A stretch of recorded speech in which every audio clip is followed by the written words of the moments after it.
business. Food companies and innovation. Cultural revolution. The Greek yogurt phenomenon in America left big food firms feeling sour. They are trying to get better at innovation. Few business careers have been as spectacular as Hamdi Ulukeya's. He bought an 85-year-old yogurt factory in upstate New York in 2005 and sold his first pot of Chobani Greek yogurt 18 months later. This year he expects to sell more than $1 billion worth of it. Greek-style yogurt's share of America's $6.1 billion market has risen from negligible when Chobani started to nearly half.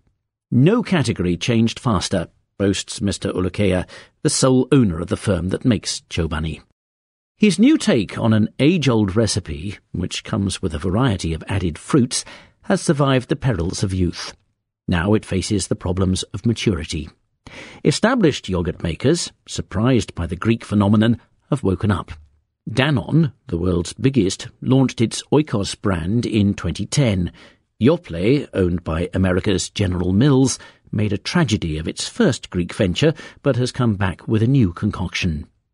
Though still growing fast, Chobani has lost market share. It has begun what Mr. Ulukeya terms its second chapter. In July, it hired a chief operating officer. It is about to appoint a new advertising agency to promote the brand. Despite these corporate trappings, Chobani hopes to remain disruptive. Some of the cleverest recent ideas in food have come from upstarts. Plum Organics helped pioneer baby food pouches with spouts. A fifth of American baby food is now squirted rather than spoon-fed. Keurig, which makes single-serving coffee brewers, outsells all other coffee makers in North America.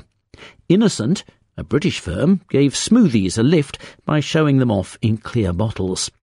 Big packaged food companies are timid innovators, fiddling with flavour or cautiously extending their existing product lines, says Thilo Vreder of Jefferies, an investment bank. That is costing them customers, some of whom are defecting to fresher foods. The son of a Kurdish farmer from Turkey, Mr. Ulukeya doubted the conventional wisdom that Americans were hooked on sweet yogurt. The more delicately flavoured Greek sort, strained to remove the whey and thus packed with protein, was available at specialty stores in New York City, but not widely beyond there. Mr. Ulukeya thought it could have mass appeal. Supermarkets were receptive in the late 2000s, in part because they were looking for products to win back recession-weary shoppers. The extra protein appealed to the health-conscious among them. It is easy to see why big yogurt did not spot this.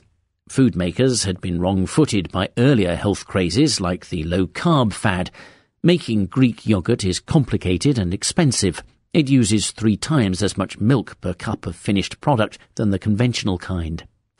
Danone has had to speed up its milk deliveries and invest $100 million a year, mainly to compete with Chobani. As in other industries, large firms face an innovation paradox, says Rob Vengel of Nielsen, a market research company. The skills required to run the existing business well can clash with the creativity and focus needed for invention.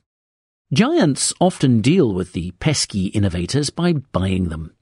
Campbell, famous mainly for tinned soup, bought Plum this year. Coca-Cola acquired Innocent, but they may be getting better at coming up with their own ideas. Of 14,000 consumer goods launched between 2008 and 2011, 48 were breakthrough products, meaning they were distinctive, had sales of at least $50 million in their first year, and held on to at least 90% of that in their second. Most came from big firms, according to Nielsen, though the criteria are loose enough to include Oikos, the Chobani copycat. Companies have been cutting the number of new product launches by 7 to 10% a year to focus on potential blockbusters. They've become better at understanding how consumers live their lives, which improves the odds of success, says Mr. Vengel. Chobani, which does its own fly-on-the-wall consumer research, considers that to be one of its strong points. As rivals erode that advantage, Chobani is betting that surprises will keep coming from its distinctive culture. This fuses the small-town values of upstate South Edmiston, the site of Chobani's first plant, with the Silicon Valley vibe of its Soho offices.